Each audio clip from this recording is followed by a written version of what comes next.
Bonjour à tous, on est à la salle d'Annecy pour évoquer la reprise du sport. Voilà. Donc après une grosse période d'inactivité pour certains, et notamment le sport en salle, il y a des risques et une période aussi longue de désentraînement, ça n'a jamais eu lieu.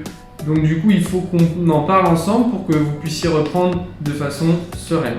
Alors le risque principal, c'est lié au système cardiovasculaire. Donc vous avez perdu l'habitude de vous entraîner pendant une certaine période. Certains ont repris l'activité physique en extérieur, donc ça, super. Vous allez avoir moins de temps pour vous apprendre à vous réentraîner. Le risque principal du coup, c'est les infarctus. Les risques ils sont encore flous, on va vous montrer une diapositive par la suite, mais ils sont potentiellement dangereux. Donc à partir du moment où il y a une possibilité, on va essayer de faire au mieux pour éviter ces risques. Le deuxième risque qui est important lié à la reprise du sport, ça va être lié au système musculo-tendineux, à savoir vos muscles et vos tendons.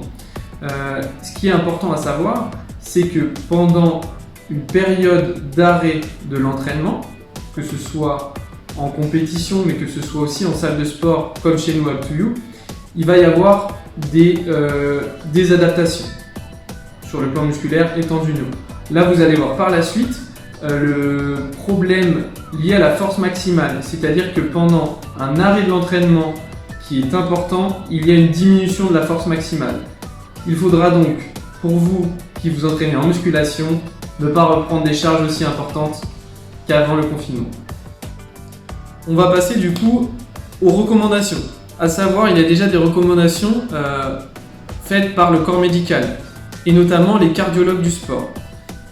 Ils recommandent plusieurs éléments, à savoir une reprise de l'activité physique de façon individuelle. Et ça, j'insiste bien là-dessus, parce que vous, en étant adhérent chez nous aux salles Up2You, vous avez la possibilité d'aller voir les coachs et de prendre un bilan. Je vous invite tous, même si vous avez un niveau confirmé, que vous avez repris l'entraînement et le sport, à venir nous voir, à prendre un bilan pour qu'on voit avec vous pendant combien de temps vous avez arrêté l'activité physique, de quelle façon vous en avez effectué, pour qu'on vous fasse un programme de reprise. Ok ? Ça, c'est le premier point. Le deuxième point, ça va être la progressivité, et ça, on insiste bien là-dessus.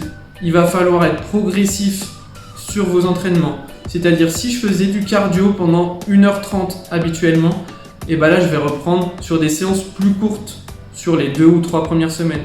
Si je faisais des séances très intenses, des séances de HIIT ou des séances de musculation, et ben c'est pareil, on va être progressif sur l'intensité. On va peut-être réduire le nombre de répétitions ou les charges. D'accord ? Il faut être progressif, on insiste bien là-dessus. Pour vous aider, en plus de vos bilans individuels que vous allez faire avec les coachs, je vous conseille de faire le test VMA que l'on vous propose. Ça va permettre de déterminer votre fréquence cardiaque maximale. Et à partir de là, on va pouvoir vous dire si votre entraînement là, il est trop intense ou pas, ou si vous êtes juste dans les clous. À savoir les recommandations pour le moment, même pour les sportifs de haut niveau, c'est de ne pas excéder des entraînements où on va dépasser 80% de sa FC max. Alors ces recommandations faites par le corps médical, ils viennent en corrélation avec ce qui a été recommandé par le gouvernement. Vous allez voir une diapositive juste après. Elle reprend bien ces notions de progression dans l'entraînement et dans la reprise et le fait que ce soit individuel. On va voir ça tout de suite.